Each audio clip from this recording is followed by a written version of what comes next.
To Convolution Educare YouTube channel. Today we will discuss about some characteristics of object-oriented programming. Now, see, there are four features of object-oriented programming. One is called abstraction, next one is called encapsulation, then we have got polymorphism, and last we have got something called inheritance. Now we'll see with some example, we'll discuss each and every point with some example. Like if we talk about abstraction, abstraction means what? Disclose the necessary data.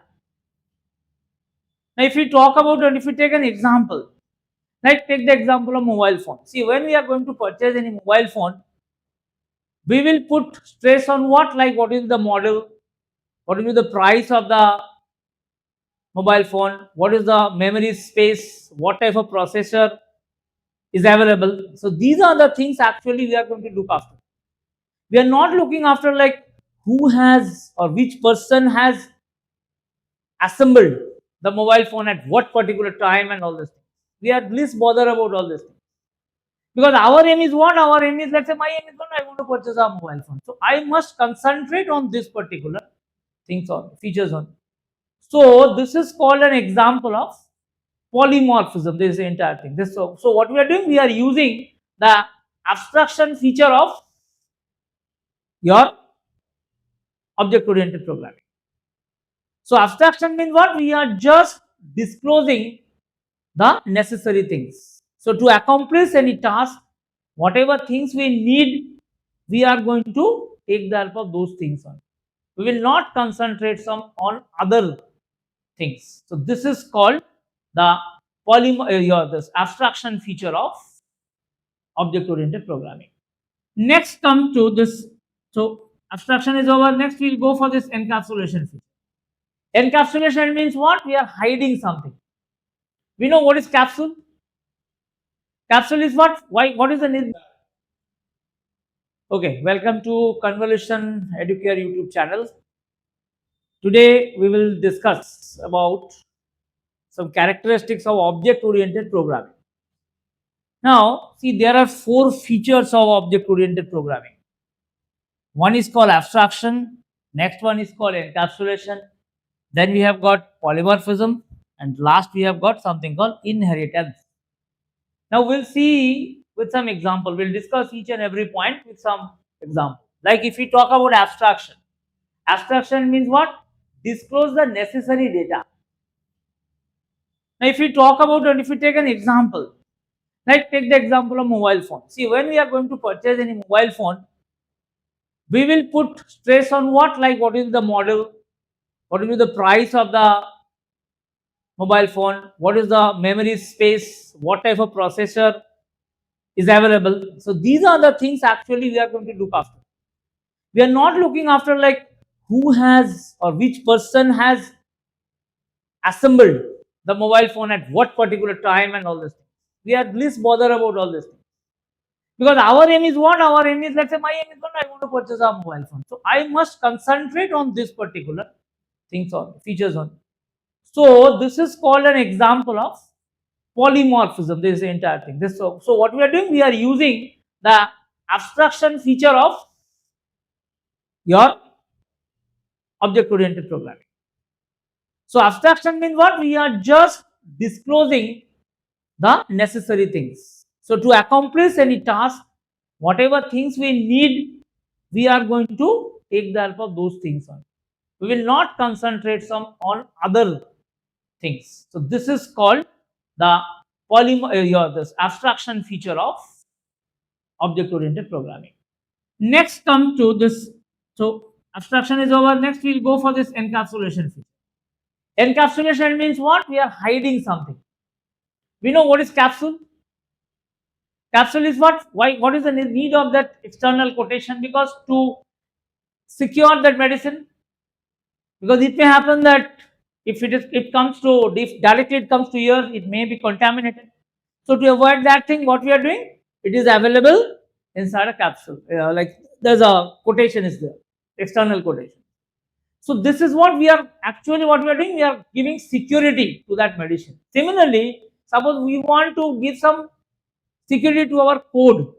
So this code can be secured with the help of the feature of encapsulation. We are providing security to our code. Let's say we have developed a code and we are going to put some security so that this particular code cannot be used by everybody. We can enforce some restriction on it. So this can be done with the help of the concept of encapsulation. Next comes to polymorphism. Poly means for same form, like one thing in different form. One item is in different format. Take the example of a fan. Take the example of a ceiling fan. So suppose these are what? Two different rooms. This is a fan. This is room 1. This is room 2. This is a fan. Ceiling fan. Now what I want, suppose this, I want to use this ceiling fan in this room as well as in this room. So in both the rooms, what I want to use this particular ceiling fan. So there will be no change in the ceiling fan. Only what? There is a change in the external environment of that particular ceiling fan. Earlier, let's say this room is smaller, this room is bigger, but the fan is compatible in this room as well as in this room. So if needed, the fan is going to work, is going to function in this small room. Then if needed, the function is this fan is going to work in this big room also, but fan remains fan. There will be no change in the internal architecture of the fan. So one form, so this particular fan can be used in different forms, small room as well as big room. This is possible because of the polymorphism feature of object oriented programming. Okay, next comes to this inheritance. We know what is the heredity concept. So in practical life also, what is happening actually, we inherit something from our parents. Plus we have got some our own feature. This is actually an example of inheritance. So suppose you have developed a software. Let us take the example like you have developed a banking software. So in the banking software, you have kept all the basic operations, basic code which is necessary for a banking software. One person comes to you and say, fine, I want banking software specific to, let's say, ABC Bank, but I want some extra features on this. So what will you do? You are not going to develop it once again. You will just extract the code which already you have used in your basic banking software. Plus you will add something more and you are going to sell that particular software. You are going to give that particular software to that person who has approached you. So this is possible because of the inheritance feature of object oriented programming. So there are 4 characteristics or features of object oriented programming. First is your abstraction, then we have got encapsulation, then we have got polymorphism, last we have got something called inheritance. So again, just I am summarizing, like in abstraction means what? To accomplish a task, whatever is necessary, we are going to disclose that thing. I have taken the example of that mobile phone concept. So in mobile phone, the very important thing which I think, like if I have to purchase the mobile phone, I need all these things, all this information. Only those information I am going to deal. I am not going to deal with some other unnecessary information, like who has manufactured, who has developed, at what time this mobile phone got assembled. These are the irrelevant data for me to buy a mobile. So this is called your abstraction feature. Next comes to encapsulation, is data hiding. We are giving security to our code. We have taken the example of that capsule. So because that capsule is giving us the security to the medicine. Okay. Next comes to this polymorphism. I have taken the example of this fan. The same fan can work in 2 different rooms, 2 different formats, 2 different forms. This is called polymorphism feature. Last one, we have got something called inheritance, where what you have seen, we have seen the use of that banking software. We have developed a banking software and some person comes to you and asks some specific feature on that banking software. So what will you do? You are going to extract that basic software and plus you are going to inject something new so that you can develop a new one and you can deliver it to that particular person very easily. So this is actually, we can say, the reusability concept. So these are the 4 features which are important and 4 basic pillars of any object oriented programming. Maybe you are using any object-oriented programming like C++, Java, Python, and all those things. You are going to take the help of all this feature. In future also, if any object-oriented programming will come into the market, what you have to do, we have to check whether that particular language is going to support all these features or not. If it is going to support, then definitely you are going to say it supports the concept of OOP. Otherwise, we are not going to say. Okay, so that's all about this object-oriented programming and this feature. Thank you very much.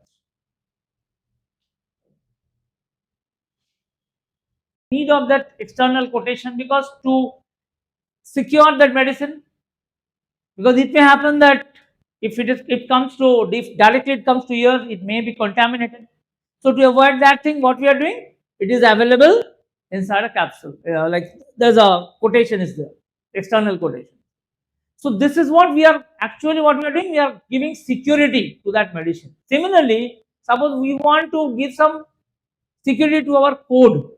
So this code can be secured with the help of the feature of encapsulation. We are providing security to our code. Let's say we have developed a code and we are going to put some security so that this particular code cannot be used by everybody. We can enforce some restriction on it. So this can be done with the help of the concept of encapsulation. Next comes to polymorphism. Poly means for same form, like one thing in different form. One item is in different format. Take the example of a fan. Take the example of a ceiling fan. So suppose these are what, two different rooms. This is a fan. This is room 1. This is room 2. This is a fan. Ceiling fan. Now what I want, suppose this, I want to use this ceiling fan in this room as well as in this room. So in both the rooms, what I want to use this particular ceiling fan. So there will be no change in the ceiling fan. Only what, there's a change in the external environment of that particular ceiling fan. Earlier, let's say this room is smaller, this room is bigger, but the fan is compatible in this room as well as in this room. So if needed, the fan is going to work, is going to function in this small room.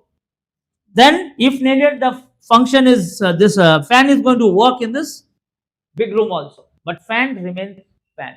There will be no change in the internal architecture of the fan.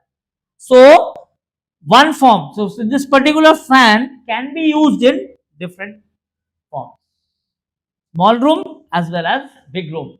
This is possible because of the polymorphism feature of object oriented programming. Okay, next comes to this inheritance. We know what is this heredity concept. So in practical life also, what is happening, actually we inherit something from our parents, plus we have got some our own feature.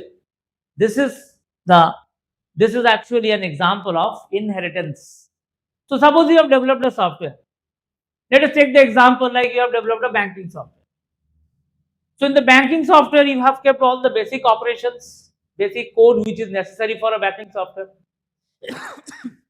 One person comes to you and say, fine, I want banking software specific to, let's say, ABC Bank, but I want some extra features on this. So what will you do? You are not going to develop it once again. You will just extract the code which already you have used in your basic banking software. Plus you will add something more and you are going to sell that particular software. You are going to give that particular software to that person who has approached you. So this is possible because of the inheritance feature of object oriented programming.